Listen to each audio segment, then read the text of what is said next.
కన్యా రాశి వారికి ఈ వారంలో 3 గ్రహాలు మాత్రమే అనుకూలంగా ఉన్నాయి. 6 గ్రహాలు ప్రతికూలంగా సంచరిస్తున్నాయి.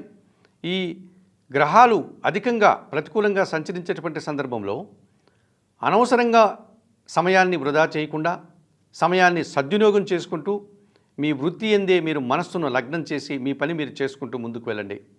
రాబోయేటువంటి మంచి రోజుల కోసం నిరీక్షణ చేయండి. వ్యయంలో శుక్ర సంచారం వల్ల స్త్రీజన సహకారంతో కుటుంబపరమైనటువంటి సౌఖ్యాన్ని, విందు వినోదాల్లో పాల్గొనే వాతావరణాన్ని ఈ వారంలో చవిచూస్తారు.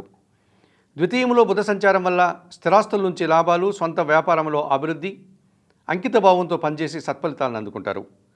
షష్టంలో రాహు సంచరించడం వల్ల గట్టి పోటీని ఎదుర్కొంటారు. విదేశీ వ్యవహారాలు సానుకూలంగా ఉన్నాయి. వృత్తి ఉద్యోగ వ్యాపారాల్లో కొత్త వారి వల్ల లేకపోతే కొత్త వ్యాపారాల వల్ల మీరు లాభాలను అందుకునే పరిస్థితి మీకు ఈ వారంలో ఉంది. సప్తమంలో శని సంచరించడం వల్ల మీ ఆలోచనలు కలిసి రాదు. సంతానం విషయంలో కొన్ని ఇబ్బందులు ఎదుర్కోక తప్పదు.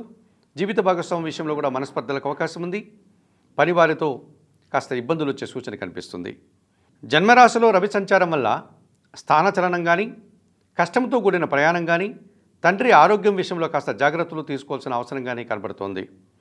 ఈ రాశి వారికి ఈ వారంలో సోమ, మంగళ, శనివారాలు అనుకూలంగా ఉన్నాయి. దానాలు ఇచ్చేటువంటి క్రమంలో కొన్ని గోధుమలను కానీ, గోధుమ పిండి కానీ ఆదివారం రోజు మీ కుటుంబంలో పనిచేసే పని వారికి దానం చేయండి.